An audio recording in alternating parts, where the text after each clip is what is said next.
Hello and welcome to CAD Live. It's another week. It's a very snowy week here in Europe.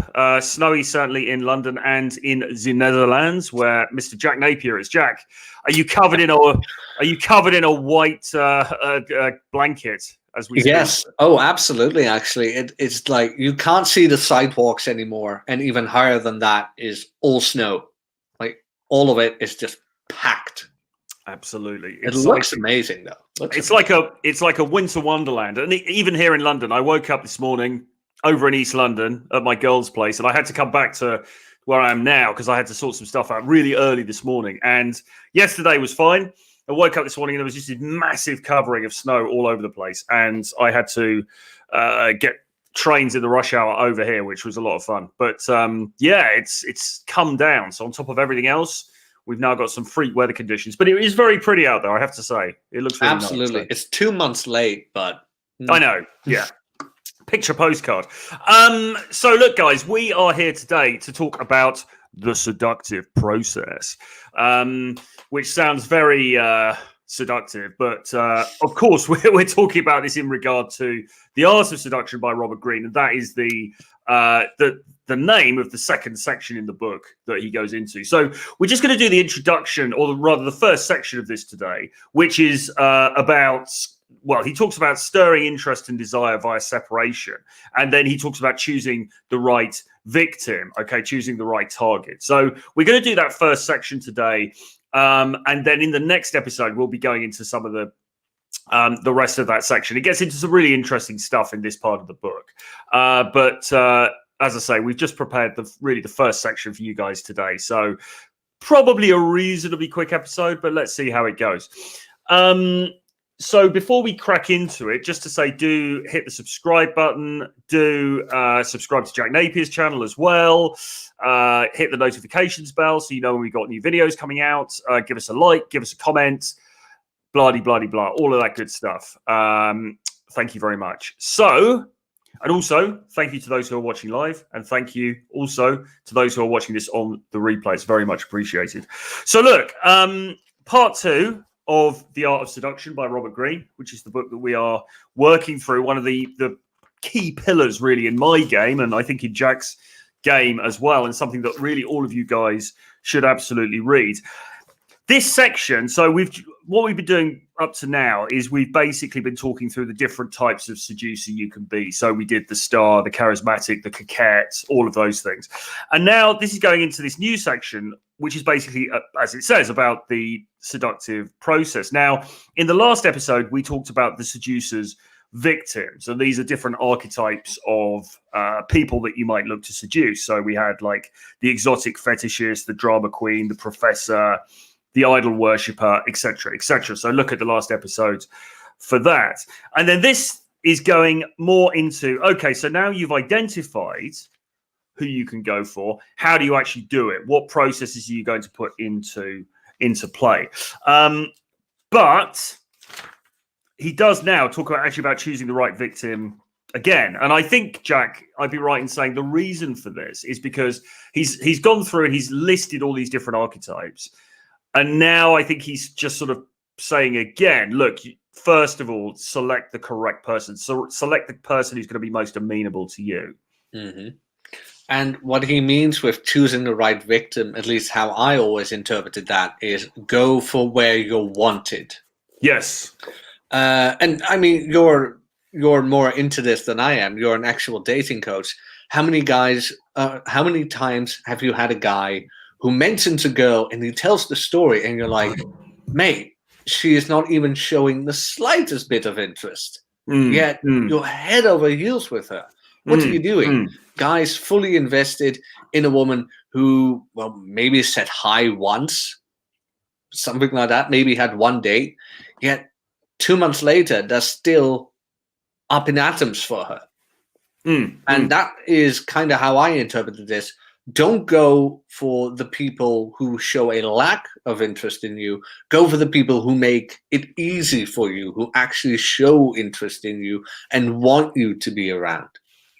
Yeah, indeed. I mean, you want to really go for women who are amenable to you. Ultimately, that's what it comes down to. And it sounds like a no-brainer. It sounds like a stupid thing to say, but actually, I have to say, I remember this when I was young, when I was at school. I always got this wrong because I would always get into a mad one-itis situation with, you know, the prettiest girl in the class, whoever that may be, and try to friend zone my way into her affections, which obviously never works.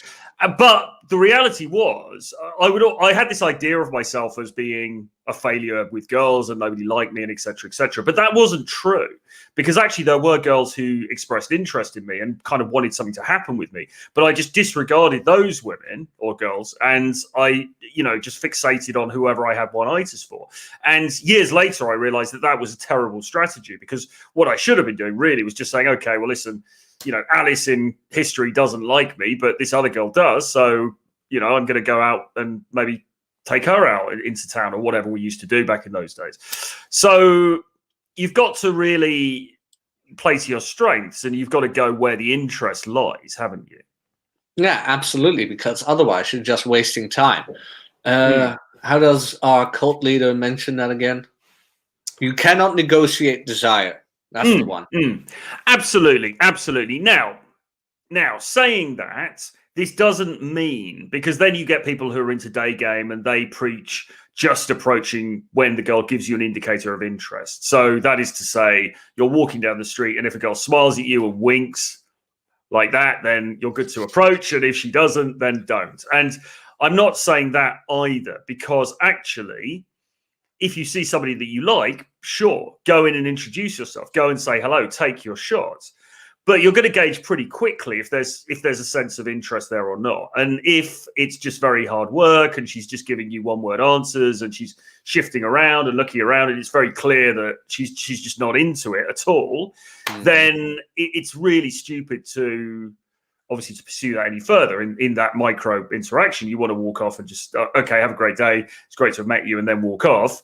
But if, say, you got a number of a girl and she's just very, you know, you're messaging her and she's taking 3 days to respond, and when she does, it's just a one-word answer and all that kind of thing. You know, again, don't get your hopes up on that kind of girl. Don't be actively pursuing that sort of girl. You've just got to, okay, it's just not happening. So, you know, go where the interest lies, right? Absolutely. And this is one that should be interpreted for the long-term game. As you just mentioned, like when you're doing day game and things like that, you might not always get an IOI because, well, you're in the middle of the street, especially in London, it's busy, things like that. You have to present yourself. You have to be bold in your action. But as you mentioned, what is she showing you? Is she like looking around, dapping her feet a bit or whatever? Or is she calmly listening to you and participating in the conversation? Is she looking at you? Is her body language open toward, is she what's the word? Reciprocating. Thank you. Is she reciprocating to you? That's a go. That is the right person to connect with at that moment, to invest in, so to say. But if all you're getting is negative interest, then let it go. Like, no, this is not going to work. Enjoy your day. It's been fun. Bye. For sure. And look, really, it's a no-brainer. We should all know this already, but we cloud our awareness of it because the Robert Greene-esque tactics work on us as well. And the harder it is for us to get her, that particular girl that we thought was cute, and now she's kind of not showing us interest, she's being what it appears to us coquettish, then we want her more. But you've got to be sensible. You've got to be sensible, and you've just got to say at some point, listen, this just isn't happening. So I'm just going to leave this one and I'm going to pursue other leads. Now, she might reappear at some point. She might message you or something like that, but wait until that happens. Put your attention where you're getting more of a positive return. Yeah, absolutely. Go where you're wanted. Indeed, indeed. Now, the first paragraph, or the first few lines actually in this section, to me, it seemed to be like almost a really nice definition of game, because he says, most of us understand that certain actions on our part will have a pleasing and seductive effect on the persons we would like to seduce. The problem is that we are generally too self-absorbed. we think more about what we want from others than what they could want from us. And I think in a way that's a nice little summary of what game is, really, isn't it? It's saying most of us understand certain actions on our part will have a pleasing and seductive effect on the person that we would like to seduce. So it's just that understanding. The thing, if I do certain things in a certain way, that is likely to have this effect, this desired effect on this girl that I'm interested in. That's kind of really all it comes down to, isn't it? And then there's this second part, which is to say that we're often too self-absorbed. We're often too in our heads, and we're just thinking about what we want from her. She's cute. I want to date her. I want her to be attracted to me. But we're not thinking about what she could want from us. And really what this whole section is about is establishing what these girls may want from us and being in a position to supply that. Yeah, absolutely. This is where rambling can go wrong. Like the Roushian. Yeah, in the London day game model, that will be the rambling part. You could no, not the rambling part, the stacking part. Yeah. Sorry. The stacking part could go wrong where you're talking too much about yourself. You're trying too hard to convince her of you so you could get what you want. But as we have mentioned before, people love to talk about themselves. So you knowing that, focus on her telling you about herself. Yes, indeed. It's a real two-way process, this, because on the one hand, you've got to listen to her, and you've got to include her in the conversation. You've got to find out about her. You've got to be interested in her as a human being, because that's what she is. Yeah, that's what they are, supposedly. Well, hopefully, unless you've got some strange niche interests which are beyond the scope of this stream. But we're not judgmental, whatever. Lizard people are people too. Exactly. But on the other hand, there is this whole thing about being the bad boy, being self-absorbed, self-interested, and that's true as well. So you've got to ride that wave. On the one hand, you've got to appear like you're somebody who is kind of into yourself. You are a bit narcissistic. You are a bit, all about you. But at the same time, you've got to also give something back to her as well. Because if you go too far one way, you're a simp. But if you go too far the other way, there's just nothing for her to engage with. So you've got to sort of ride the wave in the middle a little bit. Oh yeah, absolutely. I mean, it's the dopamine serotonin ride. It's like shit test versus comfort tests. Yes. Okay? She's looking for both all the time. Yes. And again, it's like push-pull, and it's another way of expressing it is pressure on, pressure off. And actually, when Tom Torero, people are asking about Tom Torero, and yes, I believe he's doing fine. I think he's just taking a bit of time out from the content. But yeah, I spoke to him a little while ago, and he's doing fine. So no need for concern. But as I say, I think he's just doing his own thing at the moment. But when he saw some of my infield recordings, he looked at them and he said, "Your whole game is pressure on, pressure off." And what he meant by that was, I would say something outrageous, or I would say something cocky or funny or narcissistic or teasing of her, which is sort of pressure on. And then I will pull back and go pressure on. Oh, so tell me about yourself. So why are you in London? So, I see you're a student. That's interesting. And then it will be something cocky, something a bit more arrogant and egotistical, and then pressure off. And he said, that's just what you're doing the whole way through. And it works. It works for you. It works. So again, I think this is kind of what we're talking about here, isn't it? Oh yeah, absolutely. I mean, that's what the whole book is based on. Yes. So what Green then says is, look, what is coming next is a series of tactics for getting out of oneself and into the victim's head. And again, apologies for the slightly non-PC language here, but you know what he's saying. It's like, okay, you've got to get out of your head. How are you going to appeal to her? What tactics are you going to use? And he's going to provide tactics in order to allow you to do this effectively. And the first bit of it is actually surprisingly comfort, really, because he's saying you've got to make them not anxious, okay? You've got to ensure that they are comfortable in your presence. And then it goes into more establishing mystery and establishing, oh, actually, there's something about this guy that's aspirational. But first off, before anything, you actually need to have a sense of comfort, not in the sense that she thinks, oh, he's a nice guy, a simp, but just comfort that she feels kind of okay with you. She's not threatened by you. She's not in any way nervous around you, right? Mm-hmm. That's kind of where the non-verbal cues come in. Yeah. Like, yeah. Does he take care of himself? How does he dress? No, I'm not saying you need to buy a $600 Armani suit. No. Like, is he presenting himself as a guy who cares about himself? Like, yes. Yes, indeed. Yes, indeed. And you're right, because it's sort of like people talk about comfort, and the biggest mistake that you can make is to do too much comfort, create too much comfort with the girl that you're trying to seduce, and not enough attraction. And this is the mistake that most guys, most of us, I imagine, have made or do make. Okay, too much comfort. It's too much like, oh, I'm a really great guy. You're really safe with me, etc., etc. I can afford a mortgage.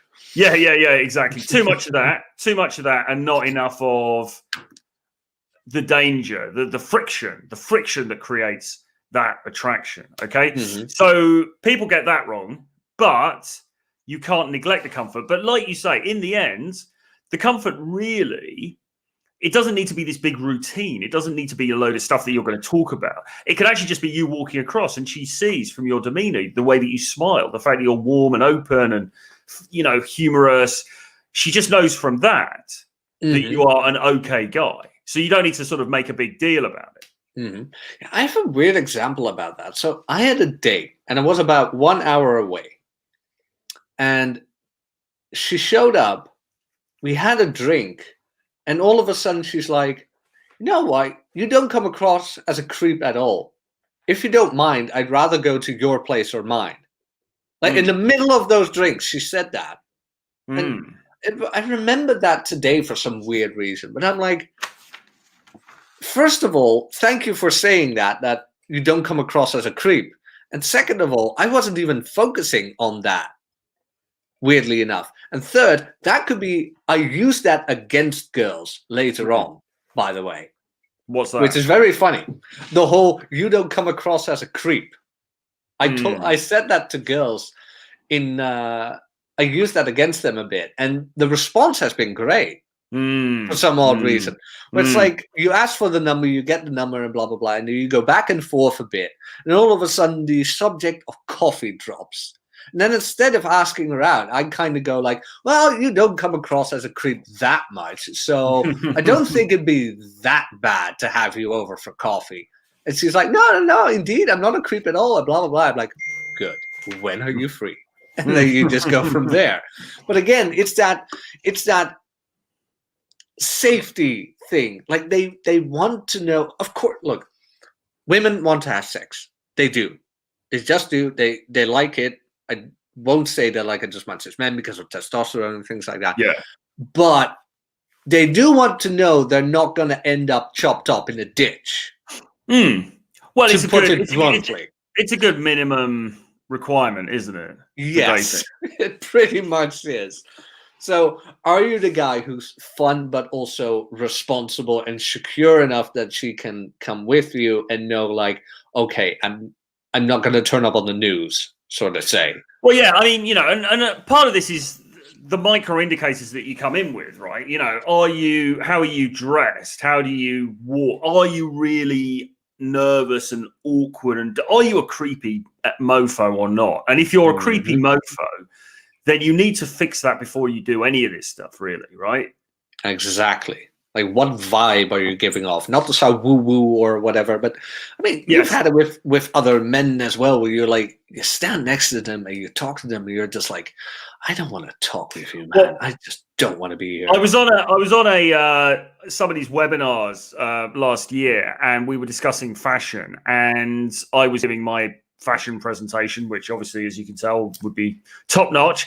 And we were talking about leather jackets, and this guy was saying, oh man, I've got this really cool leather jacket. And he said, have a look at this so we can, critique it. So he got the camera phone and puts on his jacket, and it was one of those, like, it was a leather coat about medium length, probably came down to just above the knees, had these really big pockets in it. It was sort of slightly too big and everything. And I was just like, oh, mate, that's not the kind of leather jacket that I meant. I meant like a slick Myron Gaines kind of nice fitted, like, you know. And somebody said, you look like a school shooter. And, you know, that kind of vibe is... You've got to look at all of these things. Like, what are you wearing? What is it saying about you? Like, how are you coming across? Because if you go in with a vibe like that, where it's like, whoa, this guy's, I mean, yes, it's good to be dangerous, but you don't want to be that dangerous, right? You know, No. So it's got to be a bad boy with a smirk, or bad boy with a wink, isn't it, right? You want to be the rebel without a cause, not the one with a cause, if you know what I mean. Exactly. Yeah, you want to be a rebel of style rather than a rebel on Capitol Hill. Yes. Oh, that's a good way of putting it as well. Exactly. So then he goes into this thing about choosing the right victim. And let's just read the intro for this, because the intros generally tend to summarize it quite well. He says, everything depends on the target of your seduction. Study them thoroughly and choose only those who will prove susceptible to your charms. The right ones are those for whom you can fill a void, who see in you something exotic.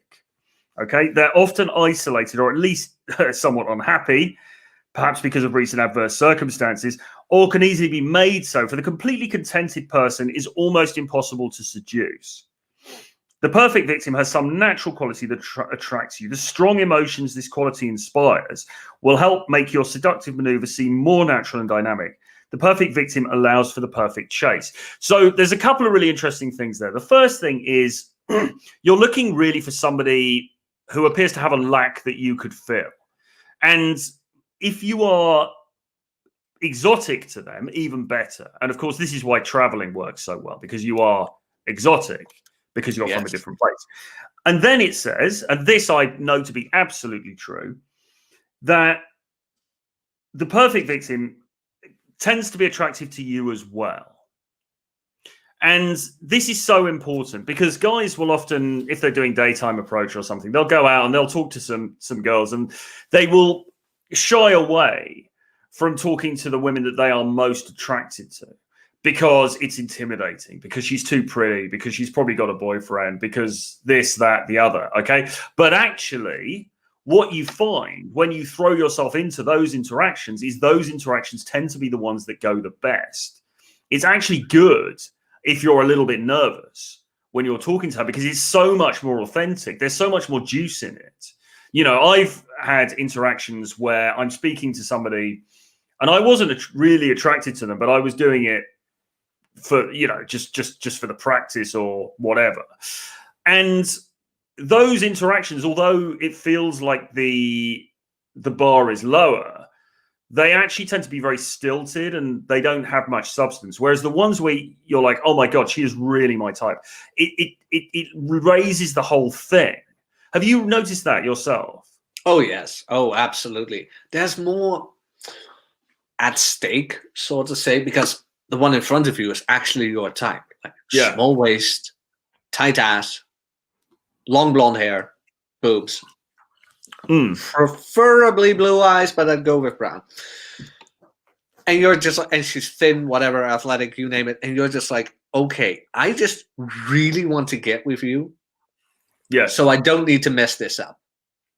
And probably by thinking you should mess it up, you're going to mess it up real bad. And then with the ones where you're like, you're not ugly, but you're not the prettiest, but you're fine. So you know what? I haven't done my approaches anyway. Let's go for it. It's more nonchalant. It's okay. It's cool. Yada, yada, yada. Oh, I got the number. Oh, I got a date. Oh, well, fine. Because you kind of expect it to go well anyway, because maybe you've punched above your weight before or at the same weight. You know what I mean? Like a certain degree of girl where you're like, oh, no, I've had that caliber before, so I can do it again. It's not that hard. But again, with the girls who you're just weirdly enough, already invested in because of their looks, which now that I'm saying it is actually kind of strange. You're hoping for a better end result more than with a girl who's not fully your type.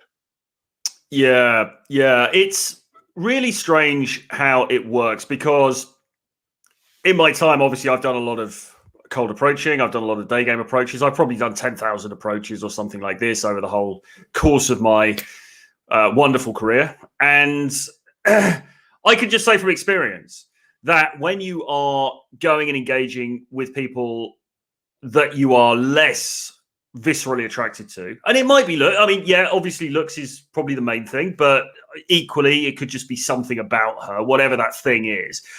You just feel that strong pull towards some women and you feel it less with others. That's just how it is.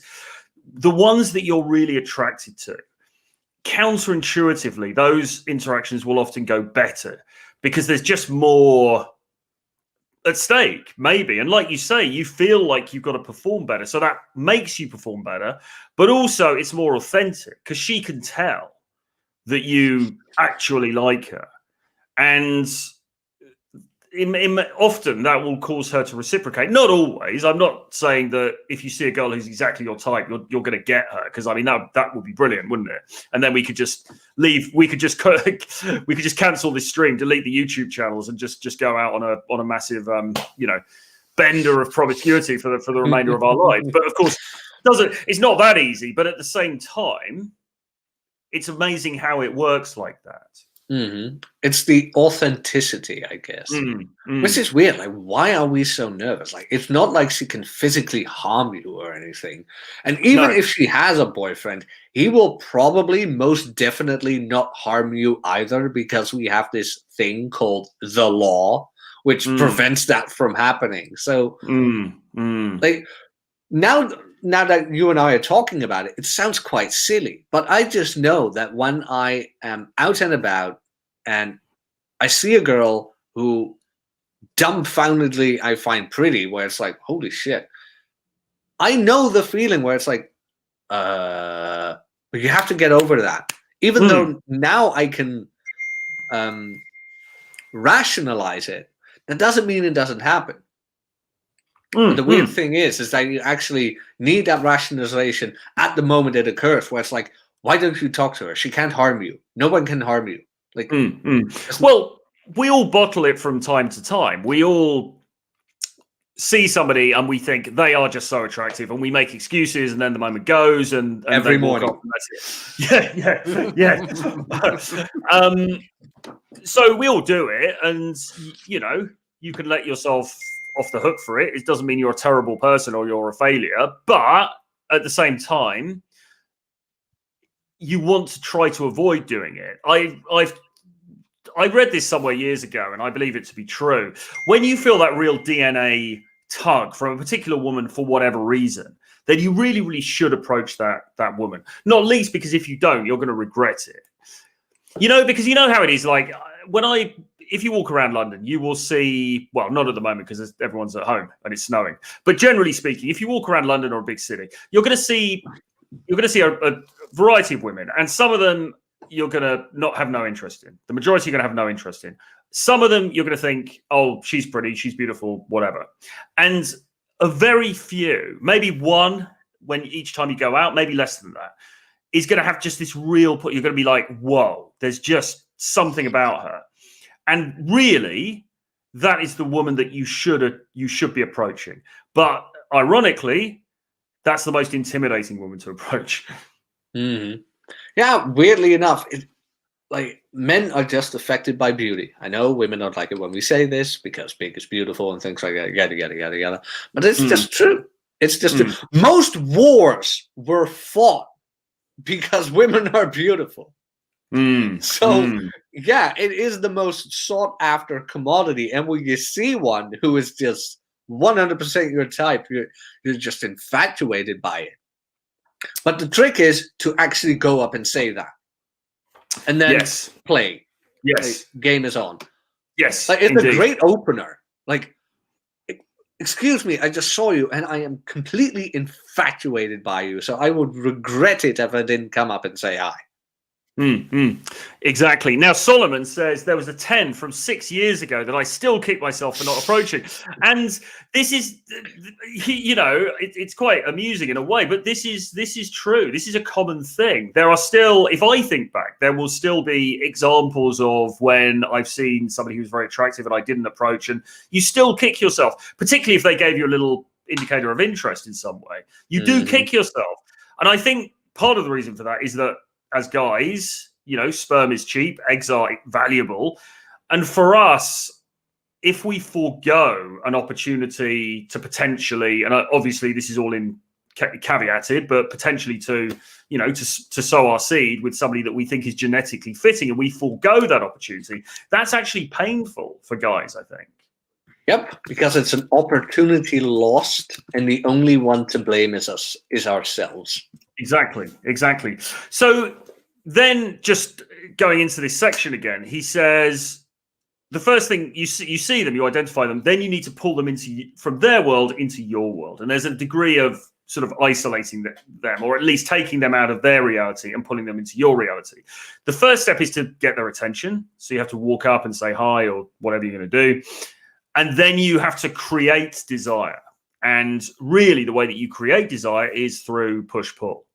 It's through friction, because as Mr. Torero used to say, attraction is created not through, I don't think he said it like this, I think he said it better than this, but something like attraction is created through friction rather than through harmony. It's not like, oh my God, we both like K-pop. How amazing. That's great. Yeah, you like people history, keep like referencing that more and more. It's like, what the hell is K-pop? Like, do I want to know? But I know what you mean. Like, attraction is created. I mean, opposites attract. Yes, we want what we cannot have. This is just as much the same for women as it is for men, and vice versa. Now, let's say, and your infields are great for this when you do that push-pull bit. Like, you walked up to that Brazilian girl. I keep referencing that one. Because that's the most ballsy one I've ever seen. You just walk up and you say, excuse me, I just saw you and I fell in love with you. But, and there comes the but. Like, wait, what? What? You just said you fell in love with me. You have something to comment on that? Wait, what? And there's curiosity created. There's something off. Like, what is this? There's friction. There's a conversation going on, because what we first thought it'd be is not actually the case. There's been a differentiation. No, there's been a why do I want to say disturbance? Like, it's not necessarily a disconnect. Yes, there's been a disconnect of previous thought reality to be at hand. And that's why you get them engaged. That's what you want.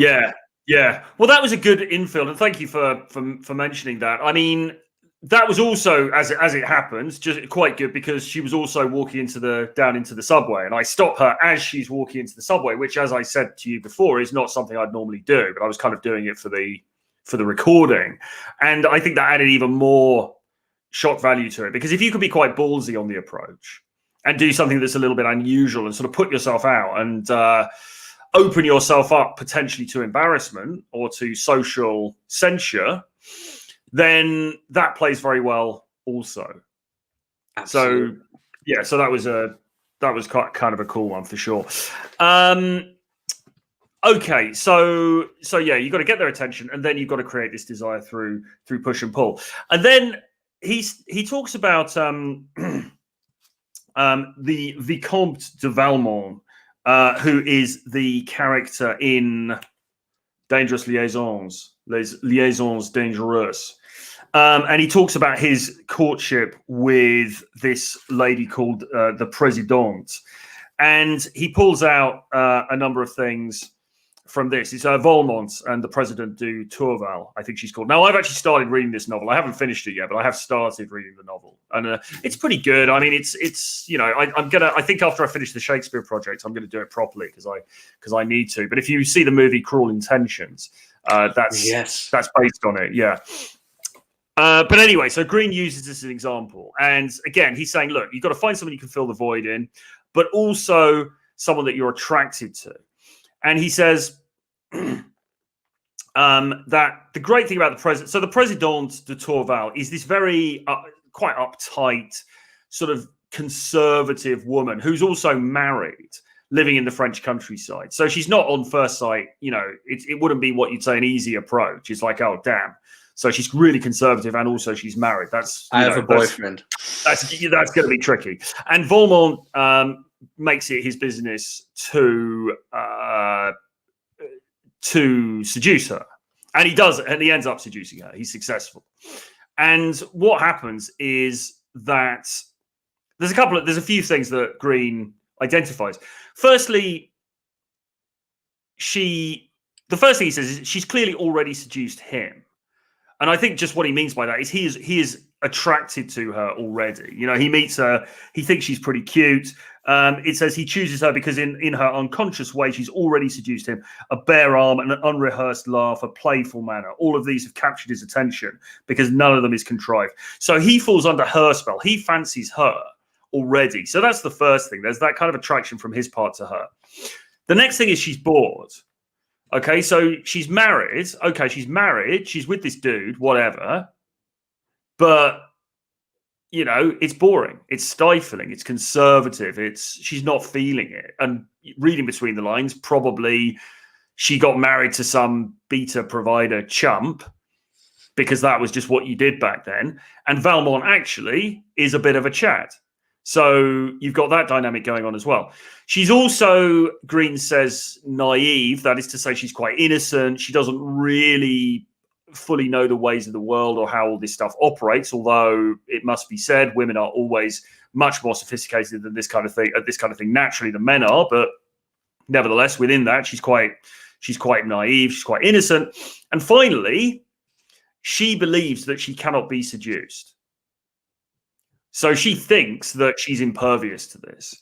And it's that combination of things, the fact that she's bored, she's naive, and also he's attracted to her already. That combination of those elements makes her the right victim, or the right target, if you like, for him to pursue. And of course, what he's giving her is excitement because she's bored. She's in this stifling conservative marriage. He's offering her something different. He's the shiny new bright thing that comes along. He is the escapism she longs for. Exactly. And again, you know, it's like the Tom Torero thing, isn't it? You're on the motor, you're in the van, you're driving around Eastern Europe.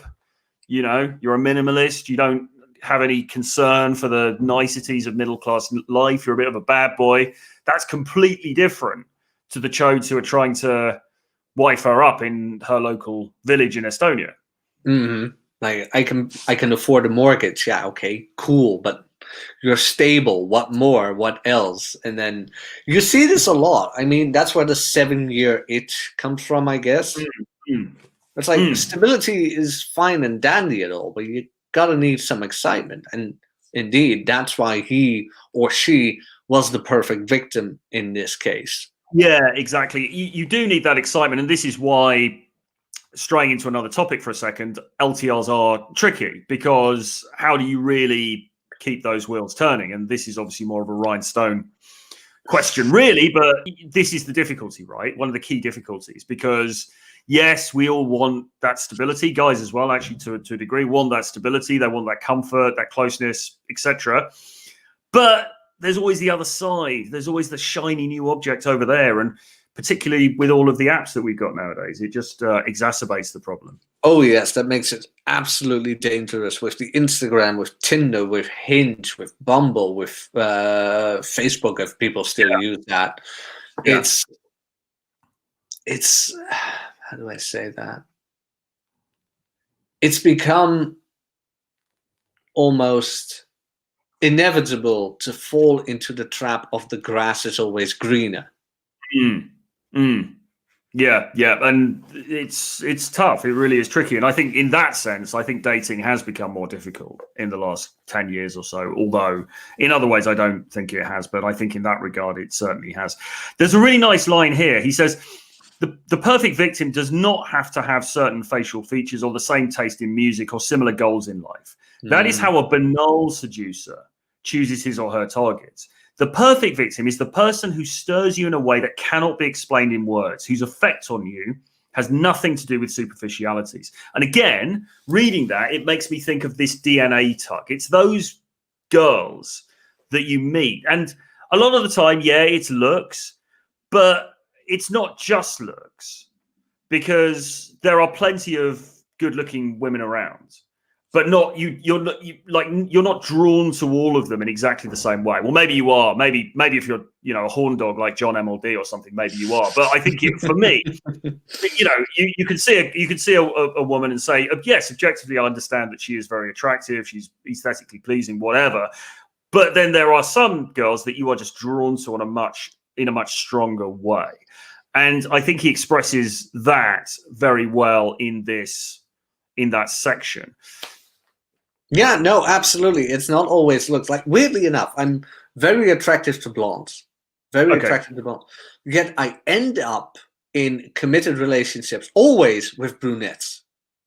Things like that. Like, I'm absolutely far from artistic. Like, I call it a liberal hobby even. Like, things like that. They interested me, like, not at all. Yet I always end up with the artsy type. Things like that. It's never the women who I have actually something in common with, or a lot in common with. The most common thing I have in common with the girls is like the music taste. But for some odd reason, it gets kind of old when a girl listens to like hardcore metal. It's like, I'd prefer it more to be a guy's thing, actually. Yes. But it's the polar opposition, which, again, and we've discussed it before, like, it's something that's missing in your life, and even though you might not on the surface appreciate it, when you're confronted by it, you find a new form of appreciation, so to say. And not everybody could always see that. Like, why are you with her? Well, for my reasons. You might not see it, but I do. I suppose the other question is, how do you tell when you're out and about in the bar when they're open again, if ever, or in the Cancun foam party, in the before time, or you are on Hinge or Bumble or whatever? How do you know up front what the void is in her life and whether you're the right person to fill it?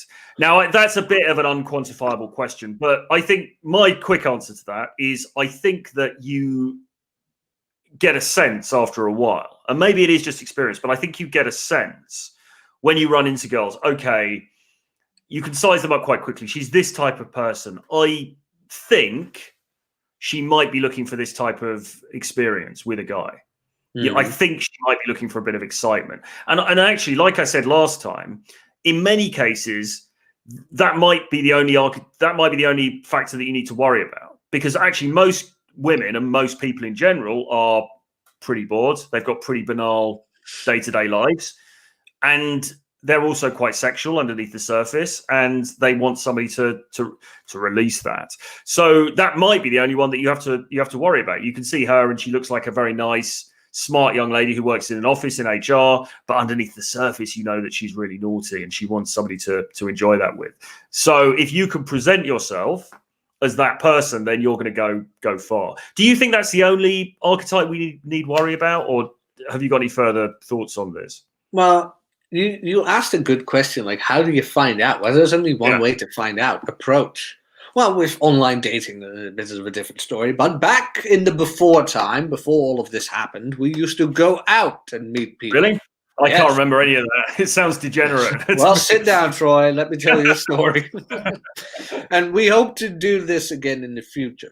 Now, with online, man, that's going to be tough. But girls, for some reason, do show it in their online profiles. Like, they cannot resist picturing those certain moments. Now, in all honesty, 80% of female dating profiles are absolute shite. No, not kidding. I like travel and dogs and cookies and movies. Okay, thanks, dear. Then they have the weird camera angle so you don't see their double chin. They always Snapchat filters. And then they wonder why they can't find a good man. But the other 20% actually put effort into it. They have that certain, how do you say that? That finesse? Finesse. Yeah, they have that finesse to it, where it's like, she actually put effort into it. She has a bio, she's actually written something in other than I like travel and music and cookies and dogs or whatever. And she actually took the effort to look good for the photos, to have a good surrounding, and maybe show a bit of her hobbies, her passions, her whatever you want to call it, her things she keeps herself busy with in life. So it can be done on online dating, but it's, as you just said, most people are boring. So diamonds in the rough. Well, I tell you what, maybe it's because I'm effectively doing what he's suggesting here, and I was doing it before I'd even read this book, but in the sense that I position myself as a bit of a dandy, a bit of a rake, also somebody who's quite comfortable bringing a bit of sexuality into the interaction, bringing a little bit of a hint of danger into the interaction. So I already classify myself as that type already. You know, I'm the kind of guy, I go out there, I'm wearing some fancy clothes, I can be a little bit cheeky, raise the odd eyebrows, bring a little bit of like innuendo into it and everything else. So I suppose then I am naturally on the lookout for women that I imagine would respond well to that. So I see the girl and I think, okay, she looks, and the types of women that I have tended to date in my life have been girls who on the surface look quite innocent and very nice and sweet and you can take home to mother, but secretly on the underside are nasty and you know, enjoy a good time. And that's actually a combination that I like. So perhaps if somebody watching this, their strengths are in a different area, you know, they're a different type of archetype, maybe they'd be looking for a different type of woman, but perhaps just because of how I position myself, that's who I'm going for, right? Yeah, you're 100% right. And again, the archetypes mentioned in this book do not just relate to women, but to men as well. That counts the same for the victims.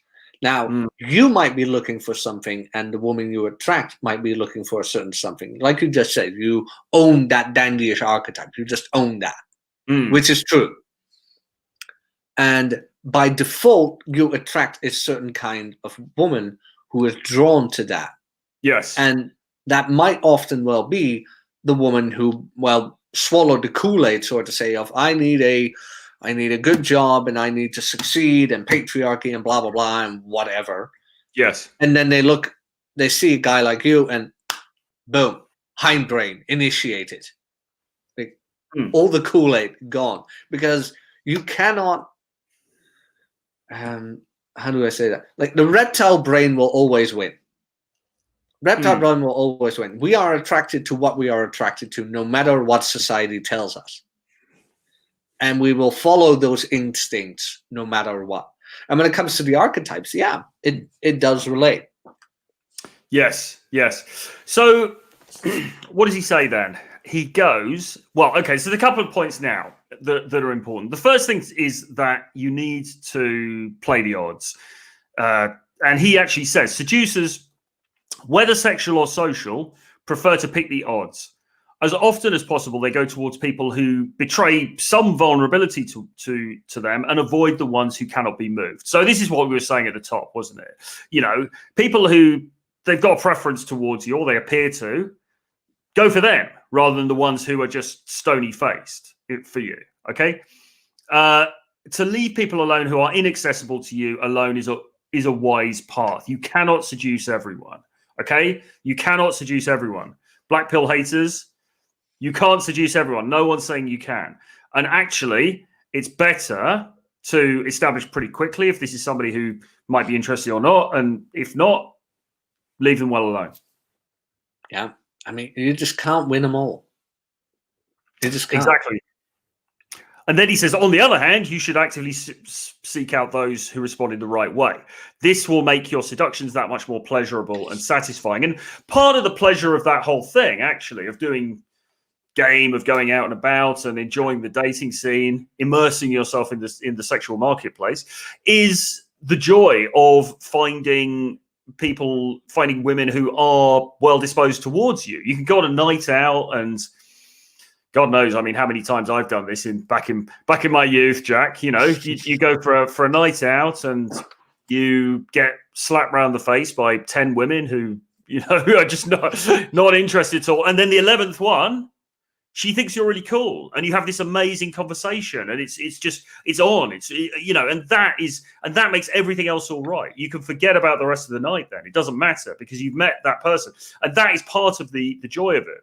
Oh, absolutely. Somebody referred to it as turning over stones. You know, you go out and you're just flipping over and seeing what's on the other side. And a lot of the time, maybe nothing very much, but occasionally you flip it over and there's gold there. And that's when your dopamine lights up. That's when you're like, yes, this is it. Mm-hmm. You just mentioned it. Actively seek them out. You need to get out there. You need to fail. And I've said this before. Like, not a week ago, I told you I had a dry pipeline. Now I've 2 on schedule. Why? Because I didn't give up. Because I kept going. Never tell me the odds is something Rob told me. It's like, never tell me the odds. Rob is a bold 5'4" man in his 40s. He still dates 23-year-olds. Never tell me the odds, he said. Never tell me the odds. Like, he fails as well. You fail, I fail, we all fail. But we keep going. You know why? Because when it works, all of it is worth it. Because you're going to forget the rejections. You're going to forget them. It's the ones you didn't go after. Those are the ones you're going to remember. And the girls who said yes. And the girls who you, well, conquered, so to say. Those are the ones you're going to remember. That's the great pleasure of it. And that is really... It gives the lie to the idea that all of this is somehow manipulation or something like that. Because yes, you know, like he says at the beginning of the section, you know, you want to do those things that are going to make a woman nicely disposed towards you. Yes, of course. You know, we understand that certain actions on our part will have a pleasing and seductive effect on the person we would like to seduce, of course. But at the same time, ultimately, really what you're doing is you're putting yourself in front of her and you're saying, look, I'm interested. This is it. Is this moving forward or not? And if she looks at you and then chucks her gin and tonic in your face, then, you know, then you say, okay, thank you very much. Have a nice evening. And and that's it, you know. So it's not this sort of, there's not some kind of weird Jedi mind trick going on here. This is just actually very straightforward sort of thing where you're putting yourself in front of the people that you feel drawn to and seeing how they respond. And the ones that respond well. And by the way, then he goes on and says, you know, don't worry too much about what they say. Look at what they do. And he says, look for, and really what he's talking about here are indicators of interest. Pay attention to a blush, an involuntary mirroring of some gesture of yours, an unusual shyness, a flash of anger and resentment. So those little things, those little flashes of emotion and so on, you've got to look for those non-verbal cues. That is the epitome of womanese. Like, look at what she does, not at what she says. You're so arrogant. Punches you on the arm a bit, finds every excuse to touch you. Yeah, but she's saying I'm arrogant. Yeah, but she's touching you. Look at what she does, not at what she says. Yes. Is she still standing there, even though she just called you arrogant? Good. You're winning. Yeah. And then the next bit, which is really good, he says, like Valmont in the book, Les Dangerous Liaisons, he says, you can recognize the right targets by the effect they have on you. Again, this is what we said earlier, but it bears repeating. Perhaps they make you uneasy. Perhaps they correspond to a deep-rooted childhood ideal or represent some kind of personal taboo that excites you. Ooh. I was just thinking, actually, I saw a James Bond film last night. We saw, what's the one with the Duran Duran theme tune? A View to a Kill. A View to a Kill. And it's the last film that Roger Moore did. And it's pretty damn cheesy, to be honest. It's pretty damn cheesy. But I quite enjoyed it. And it's got Grace Jones in it. So you know the singer Grace Jones. Yes. Very statuesque lady. And it was kind of like, and he ends up having sex with Grace Jones, but she's incredibly strong in it. She can push cars and just do all this kind of like, and she can wrestle guys to the ground and all this kind of thing. And I just reminded that it's some kind of like weird taboo that excites you, because like James Bond, obviously he can overpower her just about, but at the same time she's a very dominant force and kind of very different to the ladies that he usually ends up with. So maybe there's some weird taboo that he was getting off on there. But anyway, he says, when a person has a deep effect on you, it transforms all your subsequent maneuvers. Your face and gestures become more animated. This is true. If you're really into the girl, the way that you come across is different, and it's better. You have more energy.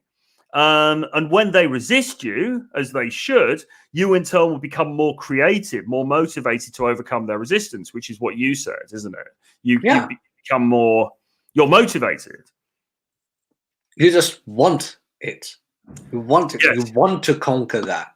Yes. And it says the seduction will move forward like a good play. Your strong desire will infect the target and give them the dangerous sensation that they have a power over you. So they quite like it as well. Of course, ultimately, you're the one in control, since you're making them emotional at the right moments, leading them back and forth.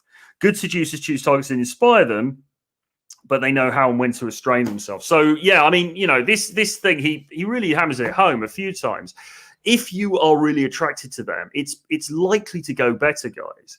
So you have to put your nervousness to one side and just trust in this, because it really does make a difference. And the great thing is then you end up with somebody that you're actually really attracted to, rather than, oh, yeah, well, I met Sheila down the pub. I work with her. She's in accounts, kind of thing, which is what most people do. I was watching a James Tusk video today where he went off on some article, and this was 2017, about how men and women met, and it was mostly in the workplace because that was easier. Yes. It's like, no, man, you don't want to do that. You want to travel. You want to meet all kinds of people. Don't shit where you work. Like, yeah. Don't do it. Try and avoid it. I've done it a couple of times, but it's best to avoid. I did it once, but I knew that one of us was gonna get out within 3 to 6 months. Yeah. It's always those kind of situations. It's kind of doable. And to be fair, I mean, a lot of people move jobs a lot these days, so but in general, don't do it. It's kind of scarcity mentality. There's plenty of people out there. So you don't really need to. And then he just talks about the fact that it's you're looking for somebody with a lack in some way. He says happy people are harder to seduce, which is a bit contentious. But again, it's kind of like, it's like the example from Lay's Dangerous Liaisons. She was lacking something under the surface. She wasn't really happy she was with the guy that she was married to. And he was able to supply the excitement and the novelty that she craved, and again, it says your perfect victims are people who think you have something they don't. So you've got to think about, okay, what can I supply that perhaps she wants that isn't being met? And in a way, our very conventional society and the sort of slut-shaming nature of society can actually help you in a way.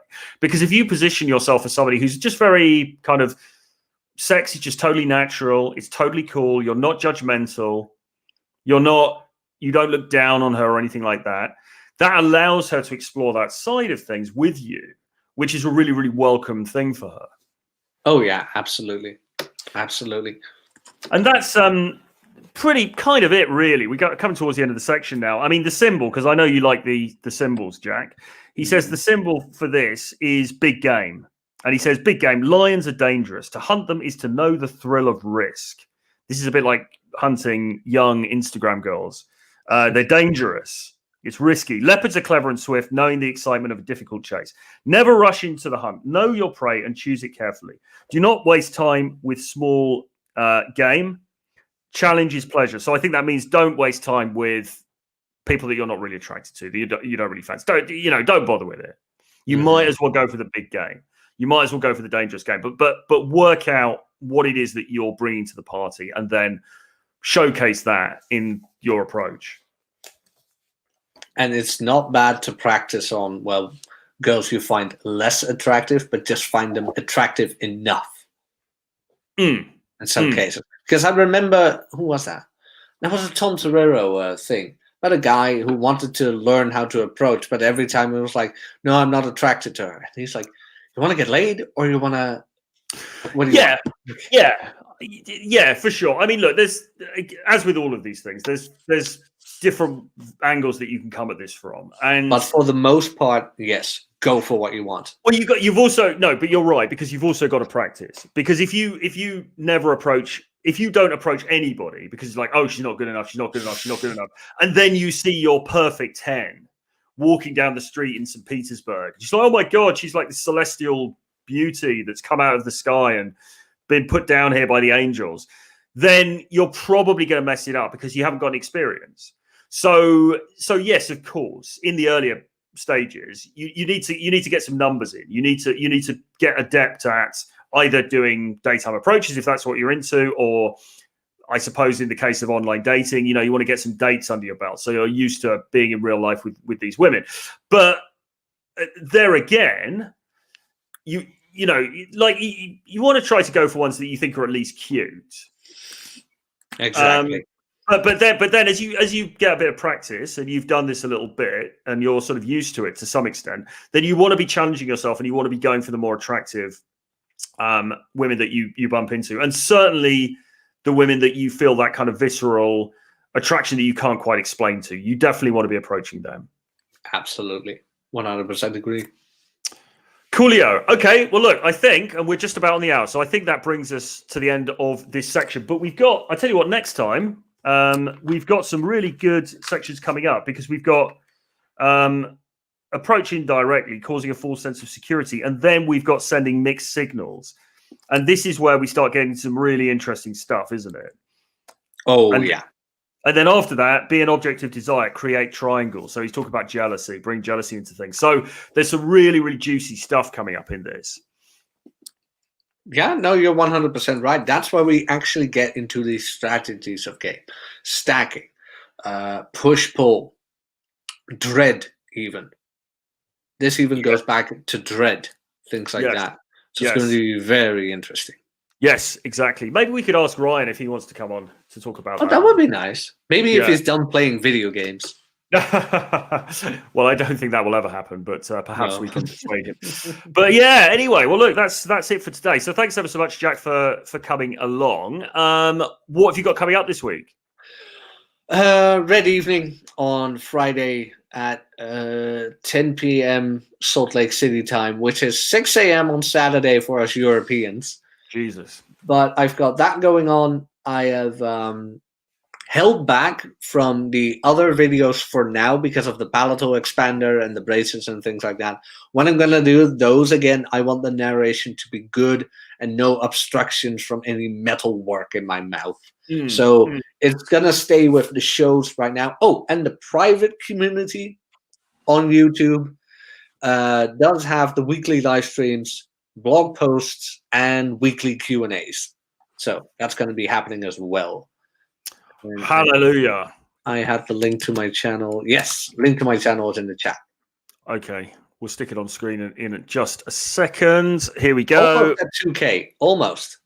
Yeah, make sure you guys go and subscribe to Jack's channel if you want more high quality content with a Napier-esque spin. And you're doing some more fitness type stuff. Are you doing that on the main channel as well? Or? Yeah, that is on the main channel as well. That will be happening now too. So if you want to get as ripped as I am, then head over to Jack's channel. Do it anyway. Go and subscribe to Jack's channel. He's a great guy and a very insightful commentator on the in this space. As far as I'm concerned, yeah, just hit subscribe, give us a like, give us a comment, hit the notifications bell. Also, tomorrow got Aaron Clary coming on, Mr. Cappy. Coming on to talk about his latest book, The Book of Numbers, which is all about the ROI of chasing women. So, do we actually, is it actually worth doing any of this or not? And I'm sure he'll persuade us that it isn't, and I'll probably close the channel. So there you go. So join us for that tomorrow. And I think on Friday, I'm going to be going on with Sterling Cooper, although that isn't 100% confirmed yet. But I think I'll be going on to Sterling Cooper's show. So that will be really good.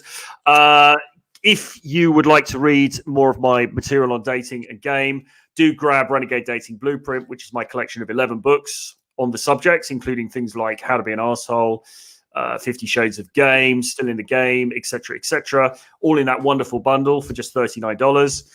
And that's it, really. Thanks, everybody, for tuning in. Thanks to Hack. Thanks to Ian, JMC, Boozen Barzan, Advanced Apathy, which is a great name, Solomon the King, Farhan, all of you guys, Exlander, Royal, etc. Thanks, everybody. Sorry for anyone I forgot. Thank you if you're watching this on the replay. We will see you again very soon. When are you back? When can you do another one, Jack? I think I can do Wednesday. Okay, good. Well, okay. I think. Otherwise, it might be Thursday, or otherwise it should be next week, depending on the female in question, how that will happen. But I'll keep you posted. Okay. Well, we'll let you know. Hopefully this week, maybe Wednesday, Thursday, but we'll let you know. So look out for details. All right. Speak soon. Have a nice evening. Bye-bye.